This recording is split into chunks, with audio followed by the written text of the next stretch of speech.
सभी को नमस्कार। आप देख रहे हैं हरियाणा बट्टू न्यूज़। आज की मुख्य खबरों के साथ मैं सुनील कुमार। सभी बातें आपको विस्तार से एक एक करके बताने का काम किया कि आज आने का मकसद क्या था, उद्देश्य क्या था। और भी बहुत सी बातें लोकसभा चुनाव की भी और आने वाले विधानसभा चुनाव में भी इन्होंने आपसे विस्तृत चर्चा की।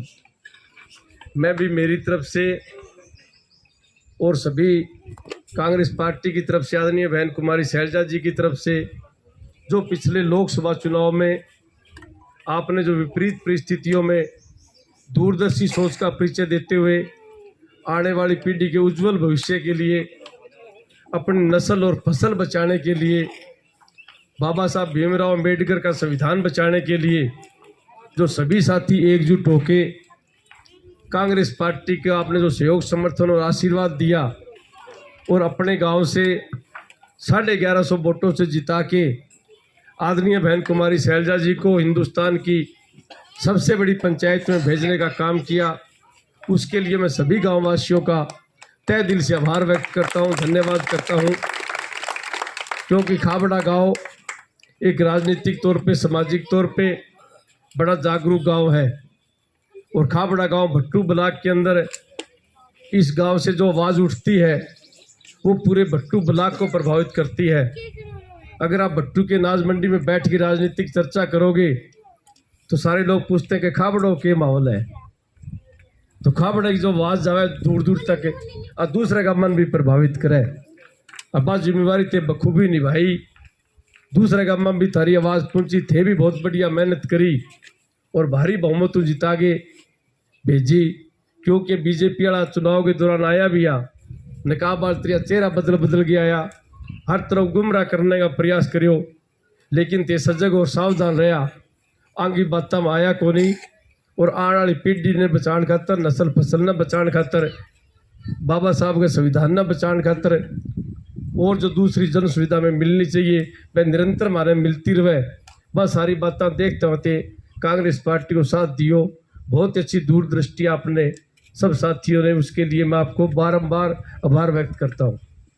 और जैसा कि पूर्व वक्ताओं ने बताया कि अभी चंद दिनों बाद, शायद 15 सितंबर के बाद में आचार संहिता लग जाएगी, चुनाव की घोषणा हो जाएगी और अक्टूबर के अंदर 20 अक्टूबर से पहले कोई न कोई डेट वोटिंग की आ जाएगी।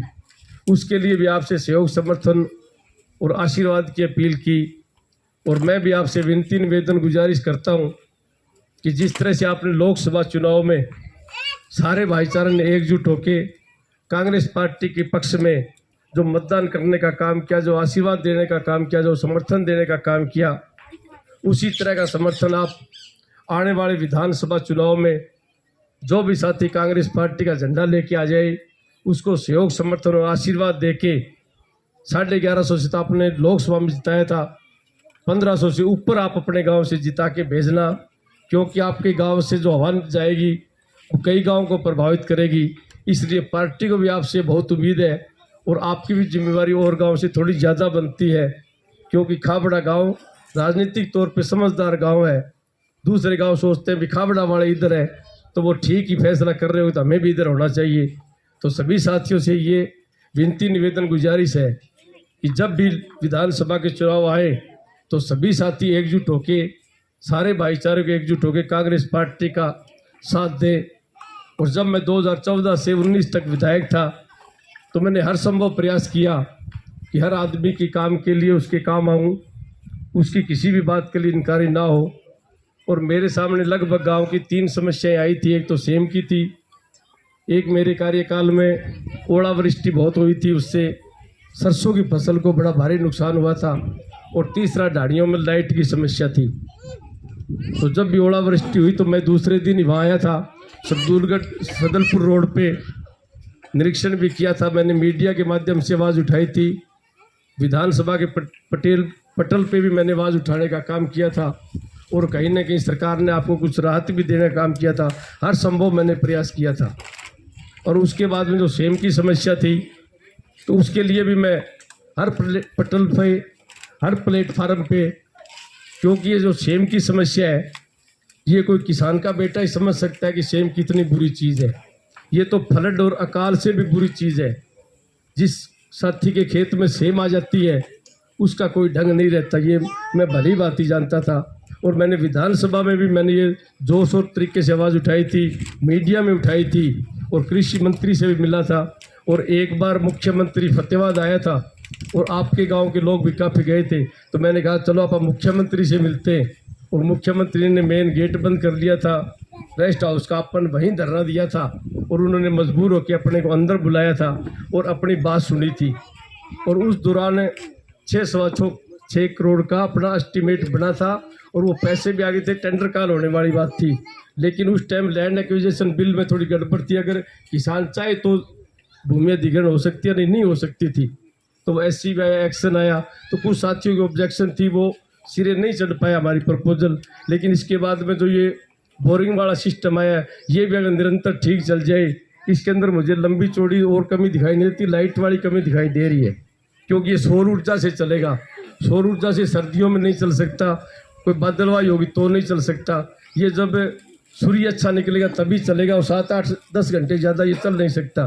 तो सरकार को यहाँ पे निरंतर 24 घंटा में इसकी कनेक्शन करना चाहिए और एक साथी को चाहे कौशल रोजगार के तहत उस पर जिम्मेवारी करनी चाहिए भी ये ट्यूबवेल 24 घंटा चले। क्योंकि हम अगर किसी साथी के जिसके खेत में लगा है उसकी जिम्मेवारी तय कर देंगे तो वो शायद 24 घंटा ना चला पाए, क्योंकि सामाजिक आदमी होता है किसान, उसको अपने घर के काम भी होते हैं।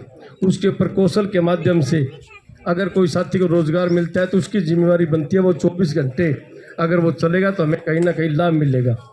और तीसरी समस्या मेरे सामने थी लाइट की। तो लाइट का मैंने हर संभव प्रयास किया था और काफ़ी टोक मैंने मेट भी दी थी, काफ़ी साथियों के मैंने ढाणियों में लाइट लगवाने का काम किया था। 5-6 साथियों की उड़ामा रह गया था, मैं वो लाइट लगा नहीं पाया था, या तो कोई एस्टीमेट में दिक्कत रह गई थी, या कोई MP लैंड में पैसे आने में लेट हो गए थे, या कोई इस तरह की टेक्निकल दिक्कत और थी। कई साथियों के ढाणी में लाइट तो है लेकिन वो डिम लाइट, उस समय वो बात होती थी भाई पहले ये कनेक्शन कटवाओ ट्यूबवेल वाला और उसके बाद में नया एस्टीमेट बनेगा और उसके बाद में लाइट लगेगी। इस तरह वो टाइम टपता रहा, तो कुछ 5-6 साथियों की तो उड़ामा रह गया था। लेकिन लगभग मैंने प्रयास किया था, क्योंकि मेरी भी एक सोच है भाई ढाणी के अंदर हमें कम से कम तीनों सुविधाएं मिलनी चाहिए। ढाणी का रास्ता पक्का होना चाहिए, वहाँ पे लाइट का प्रबंध होना चाहिए और वाटर सप्लाई वहाँ पे निरंतर जानी चाहिए।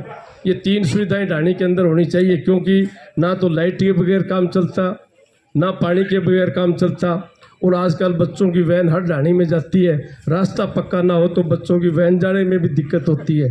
तो मैं सोचता हूँ तीनों ढाणियों में तीनों ये जो हमारी मांग है ये तीनों पूरी होनी चाहिए प्रत्येक ढाणी में। और मैं आपको विश्वास दिलाता हूँ इस बार संभावनाएं व्यापक है, क्योंकि टिकट तो मिलनी है सर्वे के आधार पे, और सर्वे भी लगता है ठीक ठाक आना चाहिए। अगर ठीक ठाक सूत बैठ गई तो मैं चाहता हूँ कि, क्योंकि यह सूत कदे कदे बैठा करे, राम के पैड़ी कहनी कौन लाई आज तक, बहुत नेता आया बहुत नेता चला गया, जब जगह सूत बैठ जाए तो मैंने भलाई लेनी चाहिए। और अब भलाई जब मिला जब लोगों का काम होगा, तो मैं सोचूँ सूत बैठ गया तो एक तो ढाणी वाली टोक मिट्टा, ये 3 सुविधा ढाणी मिलनी चाहिए।